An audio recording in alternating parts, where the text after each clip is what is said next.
Aujourd'hui, on écoute un bandito nommé Big Flo du groupe de rap Big Flo et Oli, composé des deux frères qui sont donc Big Flo et Oli.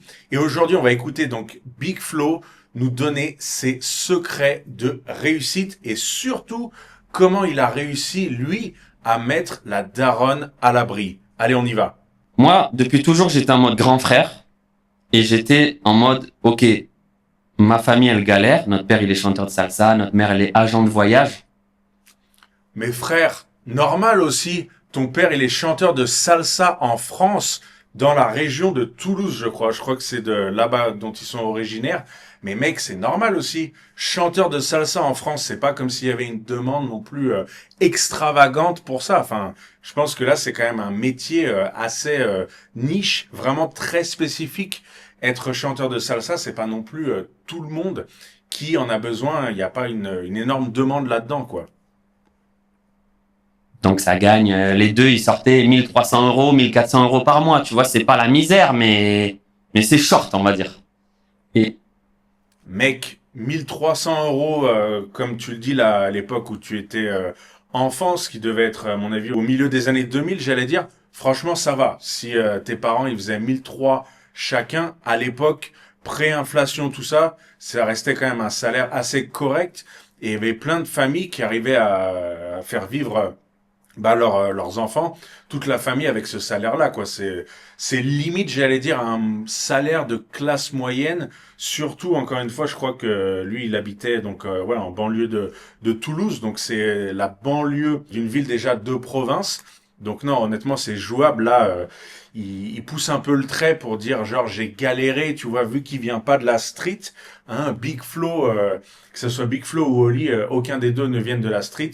Donc là, je pense qu'il en fait un petit peu trop, tu vois, pour dire genre c'était la galère, tu vois, c'était la merde et tout. Mais en vrai, non, je pense que ça va. Là, il exagère un peu, quoi. et moi, je me suis toujours dit, ok, comment je sors ma famille de là? C'était vraiment toujours, depuis que j'ai 10 ans, genre. Je dis, il me faut de l'argent, il faut que je sois riche. Je peux pas ne pas être riche. Donc l'argent pour moi, que ce soit une chose bien ou pas, est rentré dans les priorités de ma vie. Alors là, ben, c'est intéressant ce qu'il dit, puisque même si, effectivement, comme je te le disais, là, les parents, chacun d'entre eux qui tape du 1003, c'est pas vraiment la galère. Mais par contre, tu vois, le fait que Big Flo, à l'âge de 10 ans, il s'est dit, moi, il faut que je sorte ma famille de la galère. Il avait donc cette ambition en lui.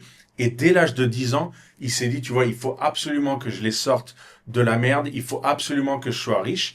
Et du coup, eh bien, en fait, il a commencé à se dire ça très jeune, à développer ça, en fait, dans son esprit. Et du coup, ce message est monté à son cerveau.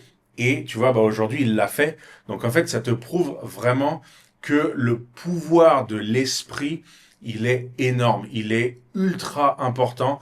Et c'est absolument pas à négliger, en fait, ce que tu te dis dans ton esprit. Et surtout, en fait, quand tu as une vision, eh bien, comme ça, qui vient tôt dans ta vie, c'est généralement vraiment un signe que tu vas réussir à obtenir ce que tu t'es dit, ce que tu t'es programmé en toi. Donc l'argent pour moi, que ce soit une chose bien ou pas, est rentré dans les priorités de ma vie. Alors là, il dit l'argent, que ce soit une chose bien ou pas.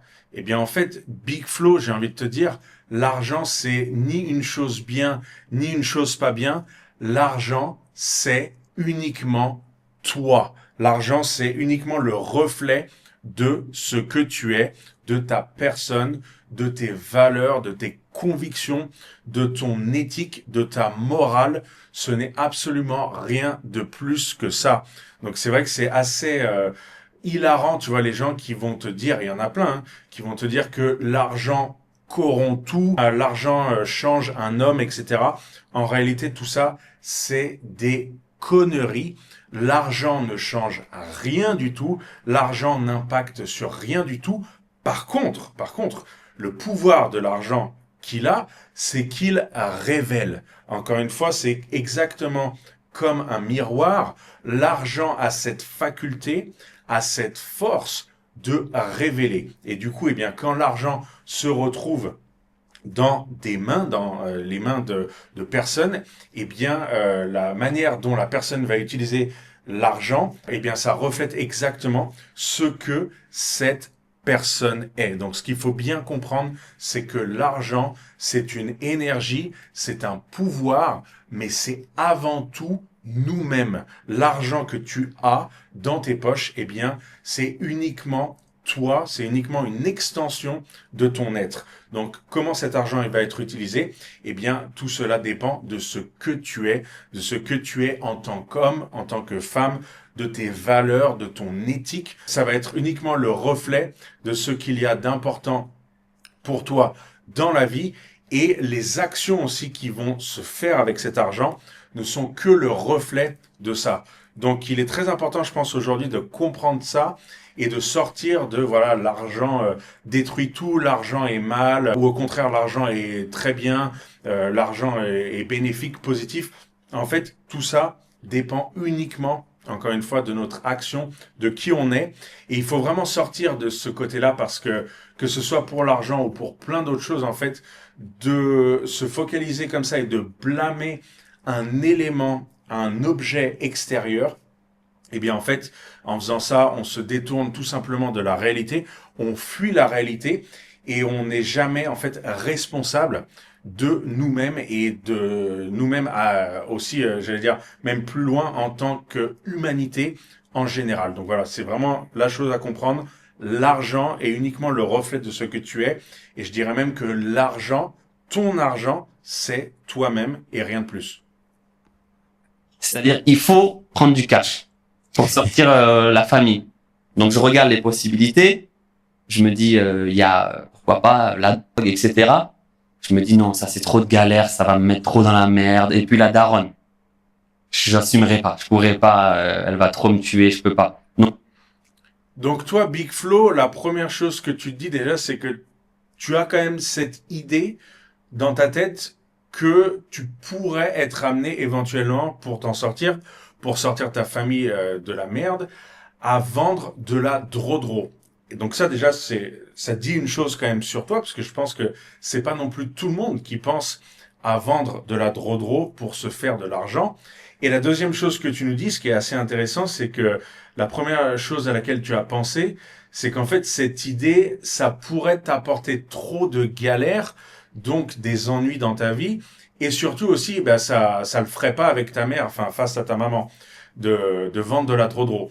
Mais à aucun moment, en premier lieu, avant tout ça, tu t'es dit, eh bien que tout simplement vendre de la drodro, c'était vendre la mort, et devenir un vendeur de drodro, eh bien c'est devenir une des pires raclures de ce monde, et c'est apporter le chaos et la mort tout simplement dans ce monde. Tu t'es pas dit ça? Eh bien en fait ça me surprend pas vraiment, puisque aujourd'hui il y a plein de gens qui vendent de la drodro, qui n'ont aucune honte à le faire et qui le font naturellement.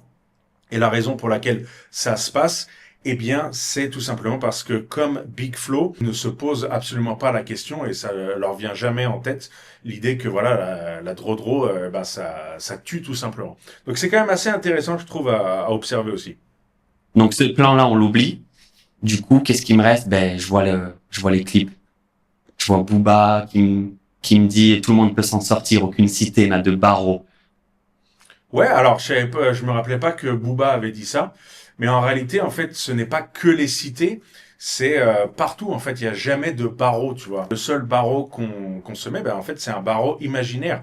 C'est des limitations, c'est une prison mentale qu'on se crée, mais que ça soit dans une cité ou ailleurs, il n'y a jamais eu de barreau. Le seul barreau, les seules limitations qui sont présentes, eh bien, c'est les limitations qu'on décide d'avoir et qu'on décide de faire exister.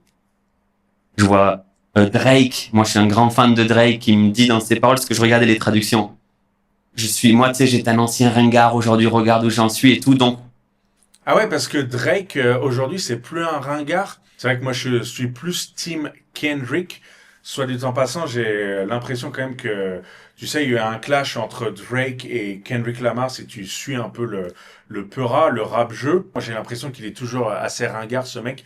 D'ailleurs, là, en ce moment, tu vois, il a plus vraiment du buzz. Il a eu une époque où il avait vraiment énormément de buzz, et puis c'est bien retombé. Et aujourd'hui, on l'entend presque plus, d'ailleurs, le Drake. C'est ça aussi où le rap m'a donné bizarrement ce côté capitaliste. Et ça, c'est un truc que peut-être les gens aimeront pas entendre. Quoi, mec? Bizarrement, le rap t'a donné ce côté capitaliste. Mais mec, le rap, c'est le capitalisme. Il n'y a pas d'art, je crois, ou de création, entre guillemets, plus attaché, enfin, du moins dans l'ère moderne, attaché au capitalisme que le rap. Enfin, je veux dire, c'est ouvertement, le rap est ouvertement capitaliste et ouvertement pro-pognon, ouvertement pro-possession, etc. Enfin, ça parle quasiment que de ça, ou énormément de ça, du moins.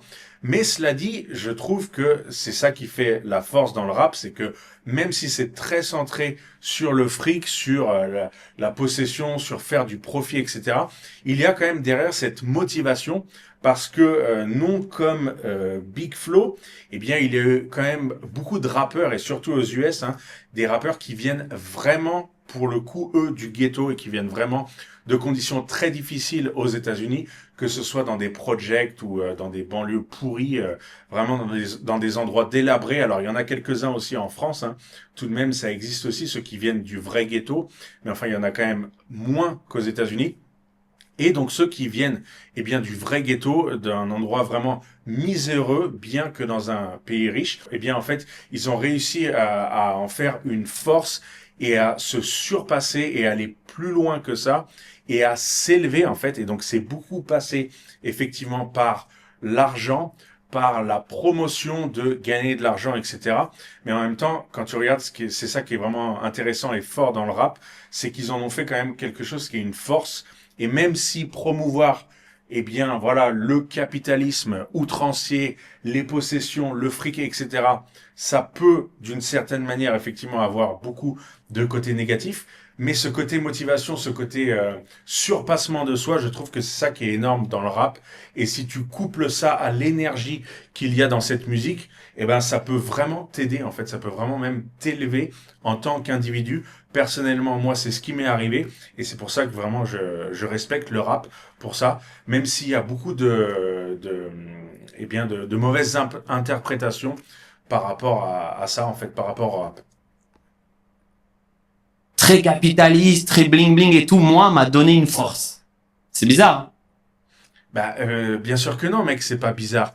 Puisque, effectivement, tu viens de le dire, le rap qui est très capitaliste, très bling bling, où effectivement, ben, à chaque fois, c'est encore une fois faire la promotion d'avoir du fric, d'avoir à l'époque, c'était des grosses chaînes en diamant, etc.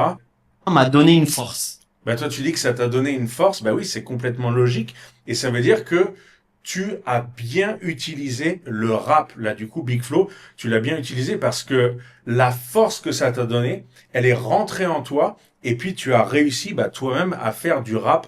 Alors après, encore une fois, qu'on aime ou qu'on n'aime pas Big Flo et Oli, ils ont quand même un succès. Ils ont un succès d'estime. Ils ont énormément de fans.